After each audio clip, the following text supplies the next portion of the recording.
Hey, welcome back to the channel. All right, it is time for the next installment of the Rank 3 Worthy series. For those of you who are unfamiliar with this series, I take a champion. I used to take them rank 2, put a 30% boost on, run them through a gauntlet of tests, and then evaluate them for their rank 3 worthiness for a variety of count types. This is the most common question I get: is this champ worthy of ranking, or should I rank this champion or that champion? And so what I wanted to do was replicate what it was like to take them as a rank 3 and then really evaluate them for someone who is initially trying to get Thronebreaker, because that is a big deal. And will this lead to regret? Do I think you'll be happy with them? How will they fit into a growing roster? Someone with a more moderate account, let's go ahead and say like between 6 and 10 rank 3s, that number continues to change as the game evolves. And again, how will this champion fit in? How do I envision it fitting in? And then of course, let's go ahead and just say your top shelf, your whale level accounts where you have a variety of rank 3s and options and champions at your disposal. How I think that would fit in. Thanks to the content creator program, I'm now actually able to just take the champion to rank 3 and really test it out and not have to just rely on the 30% boost and get those fights done in an hour. So this is cool. I'm very excited about doing it. And if you could do me a favor, hit like, hit subscribe if you're enjoying the content. Maybe even consider sharing it and let me know what you think in the comment section below. I would really appreciate it. All right, let's jump straight into this. We're going to look at, I believe it's going to be 5 fights. Some are a little topped up, but you'll see what I mean when we get there. And I was pretty much done. I was done with my analysis. I knew where I was headed with this. And then I thought, I want to test this one thing here against this Magik. This is going to be in Act 6. This is the reverse controls lane. As you can see, I had brought in, not Fishbowl, Mysterio and Emma. And then I was having some fun with Professor X there and Magneto as well. But the reason I wanted to test this is I wanted to test Bishop's energy resistance. It didn't excite me when I saw it. It's a little over, I believe, 4,000. Let me check it. Yeah, it's just slightly over 4,000. I didn't think there was much to it. You can obviously add to that to Synergies, which we will cover at the end of this video. But I wanted to see it against Magik. How would it hold up against her Limbo? And I have to say, well, let's just get to the fight. Let's get to this fight. We've done a lot of talking. Once you see there's Dismay and Delirium. So I did have to play with reverse controls, which I'm not the best at, but you'll see I did fine here in this test. I'm not running any of the synergies that would give him extra power at the beginning of the fight. Remember, we will cover that at the end of this video. I can see there being a real nice advantage of that. And again, we'll talk about that a bit more. But right now, I'm just testing his energy resistance, and I have to say, I was very excited with how little damage he took there. Now, there was a little bit of the shielding from Professor X. I did also win a fight with Professor X, which will be increasing Bishop's special attack damage. But I don't think that really changes what we're seeing here. Watch, she's going to trigger Limbo, and you'll see about how much damage I take. But the thing I really see, it's not insane. But watch this. This is the important thing. Look how much damage that did. And then I'm going to pause this fight. Off of the SP2, the last hit has a 100% chance to inflict an Incinerate debuff lasting 10 seconds. That's a long time. And that debuff is going to deal 70% of the total damage. Now, Bishop doesn't crit a lot. In fact, it's often disappointing because you know how much damage he can do. Remember, she had about 212,000 health here. You saw how much damage came off in one special 2 with, I think it was about 30 prowess. Look at how much damage is being done by the Incinerate, and I am never going to need to hit her again. That was 4,500 a tick. That is a tremendous amount of energy damage being done to Magik and able to just completely finish that fight off. So I walked away not only completely impressed by the energy resistance that he has. This isn't Guardian Sync 200 level, but that's fine. That was adequate for taking a fight against Magik in a lane like that. Additionally, and even if it didn't crit, and I want to show you this throughout the fight, we're going to keep in mind how much damage is that Incinerate doing after the SP2, even without the massive crits that we saw in that special. All right, now the next thing I want to show you is energy adoption. You know, Bishop was pretty famous for having a lot of cheese tactics and things like that. When the buff went live, we tested it and it did not work out the way we were used to and the way we expected. Kind of dismissed it on the stream and went on something else. But for this video, I wanted to go back and test it, and something started to really click. Remember, he has that high energy resistance, and the damage from these nodes is not that high, right? It's not a nothing. So really keep an eye on how little damage he is losing. But here was the other important part of this. Now, when Bishop goes into overload now, when he has over 30 prowess, or if he's bleeding, shocked, or incinerated, he goes into this overload, meaning he's going to begin consuming his personal prowess one at a time. That's also going to have the effect of damaging the defender for 613.4. Doesn't seem like a lot, but watch how this interaction works. And then remember, when Bishop takes energy damage, he gains his prowess. And you're gonna see he ends up basically just taking energy damage, not taking that much damage from it because of his own resistance. Look, this is 218 health. This is 218,000 health. This is Act 6. He's going to take the energy damage from the node because of his high resistance. He's going to take very little damage from it. He's going to be getting the prowess from that energy damage. You can see we're up to 12 there. I'm just going to heavy this Electro down because the heavy's not doing that much damage. He's not taking that much damage back. You can just watch our health bar here. But that 614, it is continuous. It is continuous and it will not stop because I keep taking energy damage. Additionally, just to kind of, and this was just fun. I did 3 or 4 fights on this lane and I walked away with a full health bar every single time. We're gonna go ahead and get to the SP3 here, right? Now the SP3 has a 100% chance to inflict a non-stacking energy vulnerability, reducing energy resistance by 1300.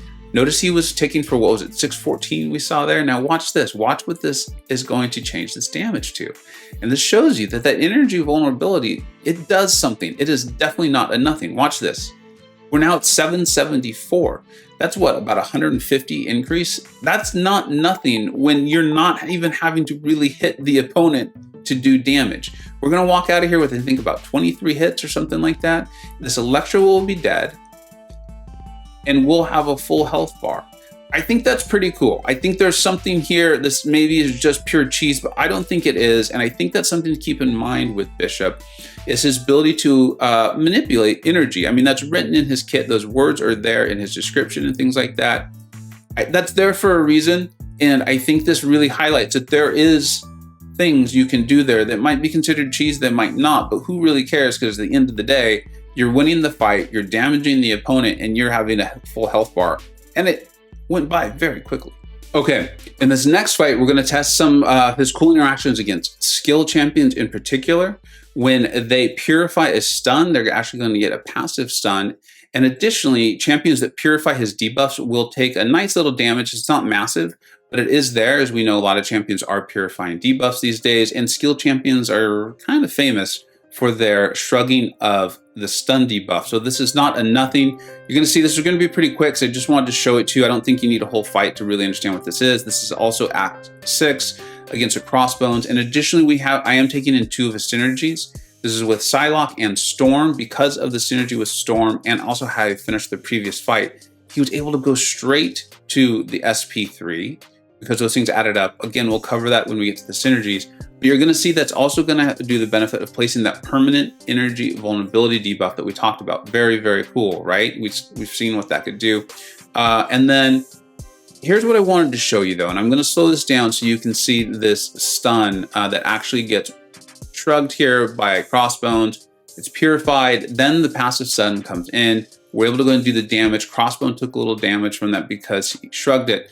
But the other thing I did want to point out to you was, I don't know if you saw, and it wasn't just the game. Yes, there's the parry bug and things going on, but Crossbones was actually able to reduce my ability accuracy, and so we weren't able to land a few parries. Just something for you to be aware of if you go to use this against Crossbones. Just make sure you hold block, make sure you get in the parry that then is purified. You'll get the passive stun, so you'll have plenty of time to react. Just something I kind of wanted to leave you with so you know it's there and you can take advantage of it. Now, I also wanted to show you, and I want to end this with a fight where I really thoroughly test him. You'll see it. It's a fight I often do to thoroughly test a champion.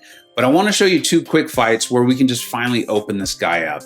Just see what he can do, not worry about constraints. I've even made him a horseman, right? That is going to increase the special damage and things like that. The other thing I did want to reference while we're here, there's a couple things. One is he gains his prowess through the parries. As you saw there, when we had the parry, the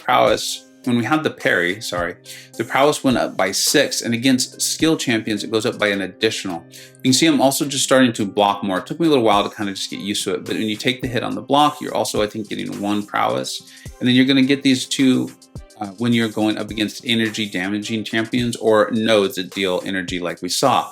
So you're really going to have a lot of opportunities to gain and grow your prowess. Here we go for the nice big SP2. You saw how much damage that did, and you're seeing how much damage that Incinerate is doing. That is a significant amount. I often say the phrase, that's not a nothing.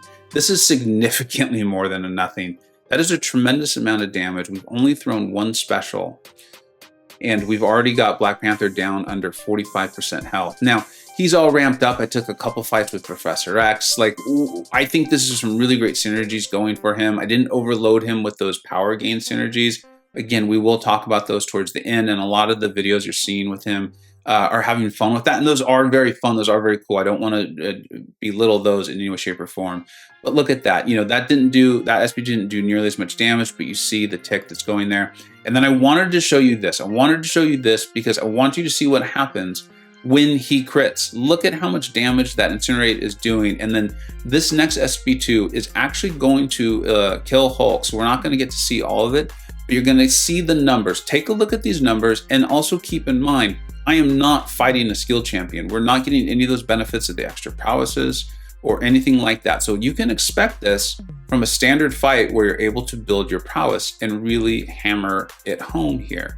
Here we go, we're setting it up. He's got 23% health. This hit's gonna kill him, so don't worry as much about the health bar. Take a look at these massive numbers, and then keep in mind how much Incinerate damage that would be doing afterwards if Hulk had lived. That is a tremendous amount of damage. That's the kind of thing where when they can do that much damage, you're not as worried with how much utility the champion brings to the table. This guy does bring some. All right, and then this is a fight I love to take champions. If I think it's even possible, they might be able to do this fight. It's Act 6.4. This is the Thor Ragnarok boss. It has the Prove Yourself. There's a lot on there. And I like fighting Thor because you have to keep in mind, there's the indestructibility until you get to your hit counter to 15. When he throws a special, it's like the instant death. I can't think of the name of that, but you can even see the indestructible up there on him. You can see Death Touch, that's what it is. You can see also how low of health I started this fight with. You can also see that I'm not running the recoil tree in this fight, which I have been running throughout the video, and he actually does work very well with them. One, because he is able to purify that bleed very quickly with a prowess and then get that nice heal that you're seeing there. It's not a tremendous heal, but it does do some damage. I'm not going to just be able to load up on this fight, and that's why I wanted to test him here. I'm not going to be able to sit there and parry, get my my prowess up to 30, throw a massive SP2, get a nice, really big Incinerate, and I wanted to see, can this guy do this? Can he do this fight? He can. It's going to take a while because I'm not able to access his huge damage numbers, but you're seeing a couple things here, and we're going to go ahead and talk about it as this fight's going on. I'll obviously be playing in the background, but you're going to see me having to deal with Thor and his power gain mechanic, right? He's at 18, so I'm trying my best to get off at least one special from Thor, potentially two would be great to get his bar down. Then I'm going to need to throw my special, so I'm not going to be able to get to my special too. Now watch this. I want you to see what his SP1 does. It's going to do this. Did I get to my SP2? I don't think I did. Yeah, we've got this nice steady release here, and I want to talk about this. It is a passive for 10 seconds, and while active, every 1 second, while near the opponent, I do need to be near the opponent, it will inflict an Incinerate debuff, dealing 996 energy damage over 3 seconds. So that's why you're seeing that nice little Incinerate buff on Thor when I'm not even able to get to my SP2. I like that in a champion. I like when a champion cannot be played in their ideal way, and they still have tools at their disposal that allows them to win a difficult fight, to win a tough fight, right? Those are the kinds of champions I don't mind building a questing team around. Those are the kinds of champions that I like taking into really tough fights, because I know that if something happens, if it's the defender's abilities or the nodes themselves, and they don't let me play the way they're used to, I'm still going to be okay. Think of it like Dr. Doom, when you can't do the full Doom cycle. He's still okay. But there's other champions, when you can't play them in their ideal way, it just doesn't work. They're a huge waste to bring in, and you're definitely not going to bring along their synergy partners and build a whole questing team around them. Keep a look at this. We're on the steady release again, just because we have to be throwing our specials. I cannot let Thor get his huge power gain or he's going to go to SP3 and totally kill me. Also keep in mind, we started this fight with, I think, about 24% health. I think we've actually gained a little bit, and if we've lost, it's not much at all. And we're 54% of the way in. We keep having to throw our specials here. Now, if I really, really needed to, I could sit there and try to get my parries going, get the prowesses up to a higher number and get to the special 2. I was able to do that there. I could have pushed it more, but again, for me, this fight was not about me playing amazing. This was about me showing you what he could possibly do and thoroughly testing him so I could give a proper evaluation. So we've covered the SP1, we've covered the SP2, we've covered the SP3. Thor is obviously a skill champion, so we're able to build our prowess a little bit faster, but you know, you're still getting the 6 on a block, 6 prowess on a well-timed block against your standard champion. So it's a nice benefit, but it's not the reason why Bishop is going to solo this fight. And then again, keep in mind, Rag Thor had over 500,000 health at the beginning of this fight. So while this is taking a little while, this is not, you know, your standard just questing material or opponent worth 200,000 to 300,000 health.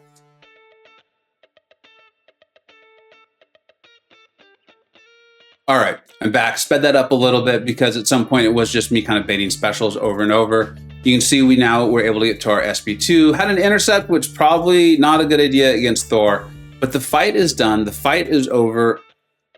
It wasn't like this super fast fight. I'm not trying to claim that it was, but what impressed me again was Bishop's ability to handle it when I couldn't just sit there, parry, get to my SP2 and cycle those through. There was no power back boost. There was nothing like that. Not even running the recoil tree masteries there, which he does work very well with.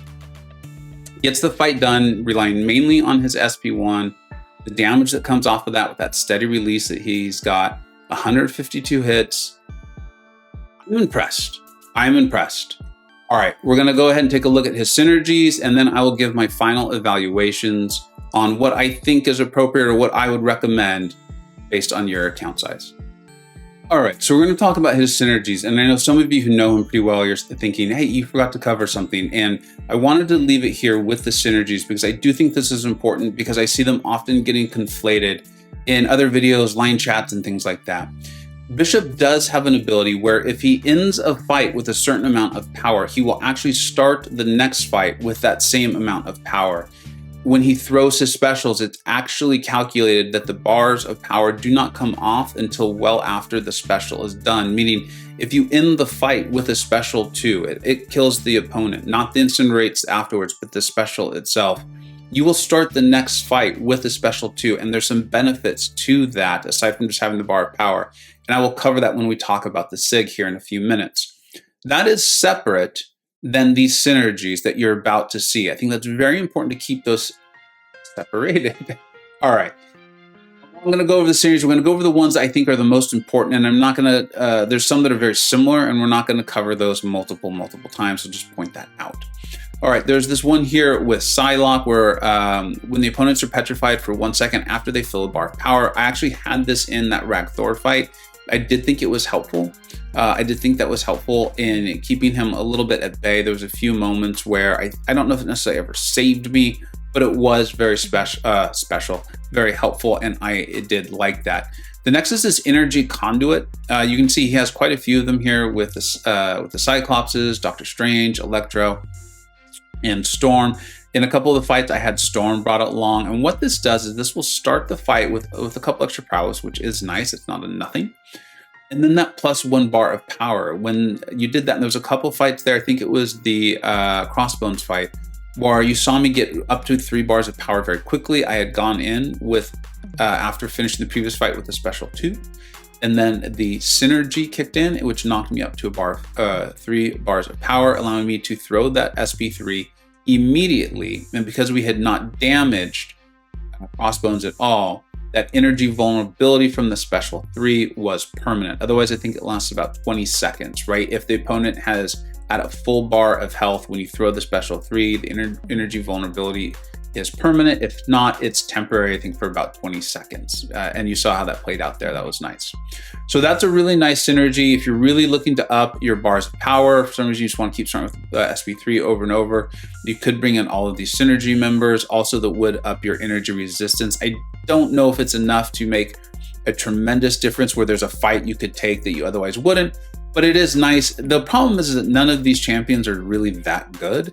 And so I think bringing in just one of them is probably the sweet spot. You know, finishing with the SP2 over and over, maybe starting with the SP3, then you get that permanent energy vulnerability. You know, you can see some fun stuff, like start putting on the power back boost, and you can see how fun this champion could be. All right, let's keep moving on. Now, this is a really nice synergy here with Magik. The problem is you have to bring Magik. Once per fight, when struck by energy attack, inflict the opponent with a stun debuff. So that's cool. But here's where I think this was really nice, is look at that 30% prowess potency for Bishop. Now, you know, there was only so many like, wow, look at this type of things I wanted to do, because I wanted to provide you with what I felt was a realistic review of Bishop here. And Bishop has the ability to do some insane stuff. You just have to keep in mind, what price are you paying? So if you're willing to have bring Magik along, and if you even have one, right? A lot of us don't even have one. You can see the regeneration rate would be nice, but I really believe it's that 30% prowess potency. Remember, you saw me get up to like 38 at points in time. 30%, that's a tremendous amount. Maximum output here with Nova. That's not a nothing, right? That's not a nothing. All right, now this Mutant Agenda, and Storm Pyramid X is going to come up twice. So I think it's nice to look at her. This is a very nice synergy partner for Bishop as well. Mutant Landed strikes and special attacks. Obviously you're gaining a significant amount of attack there. You're gaining 12%, which is a big deal. But here's the one where I think this is even better. This is the even better part of it, if you need to decide one's better than the other. Every 15 seconds, generate a power gain buff, granting 20% of a bar power every 5 seconds. That's really good. And this is a champion that wants to be throwing their specials, right? Like if you think about it, if I brought in some of these synergies and we had a power back boost, that fight with Rag Thor would have been over significantly faster. And if I was doing a Bishop showcase, I would have done those things, but that's not what this was. But I think that gives you a sense of why I sound as excited about Bishop as I do, and why I'm going to come to a lot of the conclusions I am going to. Let's go ahead and talk about Bishop's SIG ability. I don't think anything you saw in the video absolutely had to have or required or even used the SIG ability. At least it wasn't an extremely important part of what you saw. That being said, I do think this is a really nice SIG ability. I don't think he has to have it.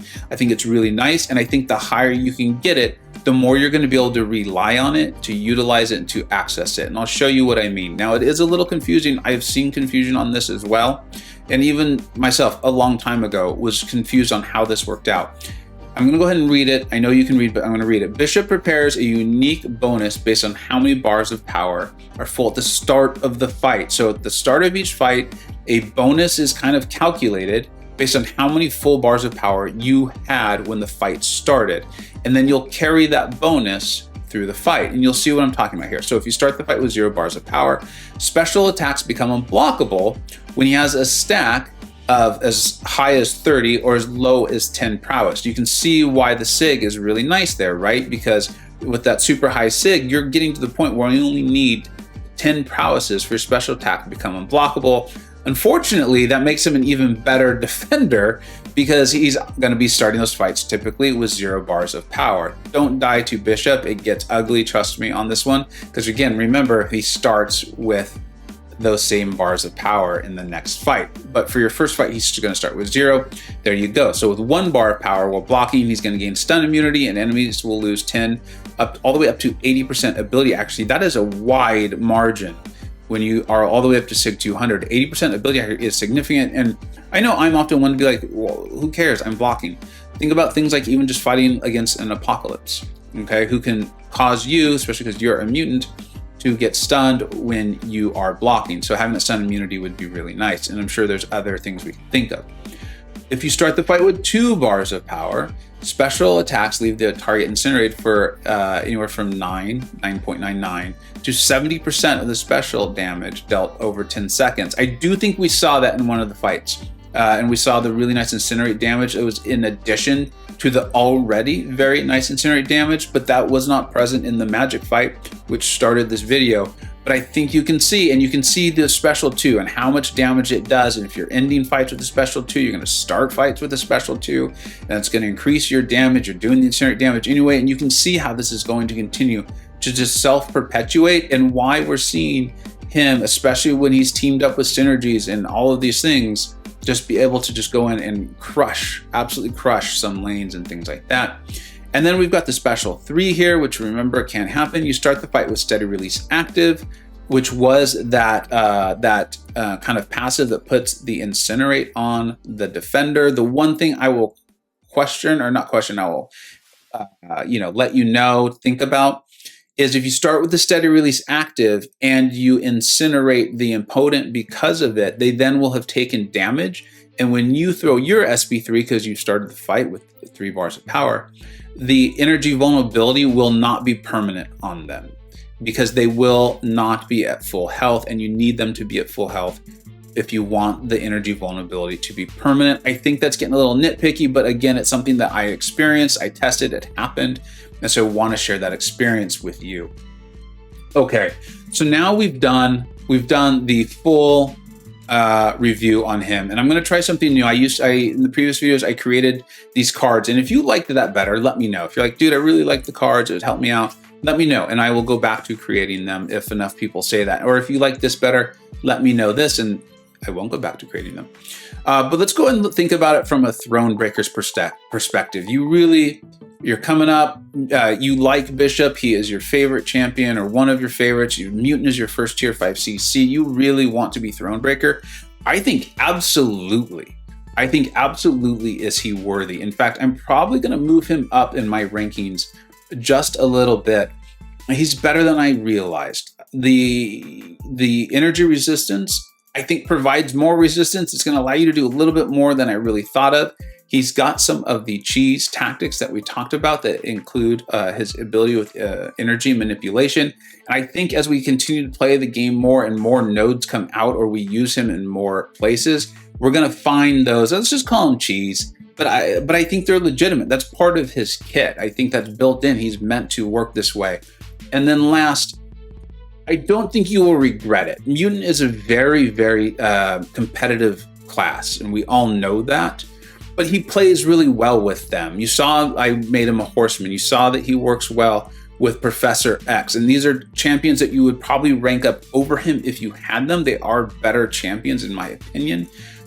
But when you rank them up and bring them along with your Bishop, they're just going to make each other stronger. It's not as if you now have this completely useless Mutant champion in Bishop that you ranked up, who now you just never, ever use.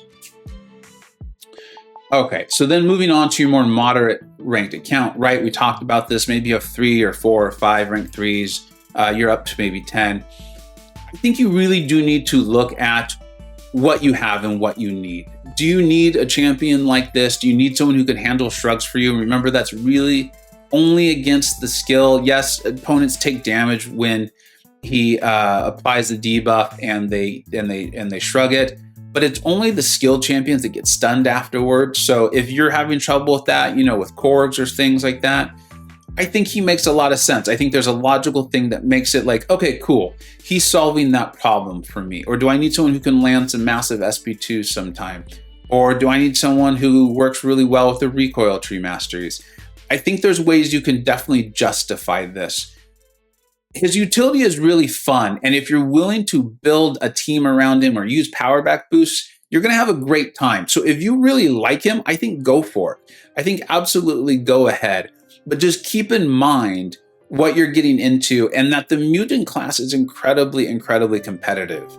There are, I think, at least 10, probably more, Mutants that I would rank above him. But one, that's just my rankings. It's your account. It's your game. And I always advise ranking the champions that you like. And I think this guy is definitely worthy of it. There's no question he's worthy of it and can do a lot for you. So if you really like him, you're aware of what he can do, and maybe you don't have those other, top shelf mutants, Professor X, Magneto, Apocalypse, Omega Red, if you can get him at a high skill, definitely Archangel, right? In my opinion, Cable, if you can pair him with Apocalypse. Then I think you go with them. But if you don't have them, I think Bishop makes tremendous sense. And if you like him, he most definitely makes sense. Now, the whales, right? Your top shelf accounts, you guys know the deal here. It's really about fun and how this is going to fit in. If you really like him and you think it's going to be a blast to put on the special boost and the power back boost, maybe make him a horseman, you've got Storm X, you've got Mangog, and you just want to tear through something because it's a blast, absolutely go for it. Here's what I'll caution you on though, guys and gals, is rank 4s are not that far away anymore. I think rank 3 is still going to be a massive deal. I will continue on with this series because I think that it's very important and those resources are precious and we need to use them accordingly.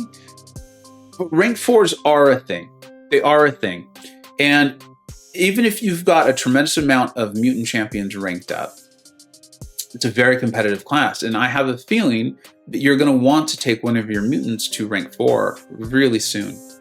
As a result, I will not be taking my Bishop to rank 3 because when and if I can take a mutant to rank 4, I want to have all of those resources available. And if I do not have them available because I've taken Bishop to rank 3 because I thought it looked like a lot of fun, I'll be really disappointed. I'll be very disappointed. I would much rather have every single one of those mutants I listed at rank 4 than have my Bishop at rank 3. So if you love him, do it at your account. You know what you're doing. However, I will caution that unless you have a tremendous amount of mutant rank up resources, being the tier 4 CC and the tier 5, and if you're like me, you're really suffering from a lack of tier 4 CC lately, hold on to him.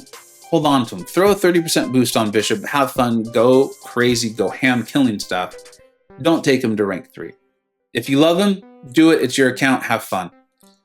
All right, everyone. Thank you so much for watching this video. I love making these. They take a long time, but they are so well worth it. I love doing it. I love the feedback, and I'm glad we're back to it. And it is a series I continue to do as long as it is being well received, and every single one has been.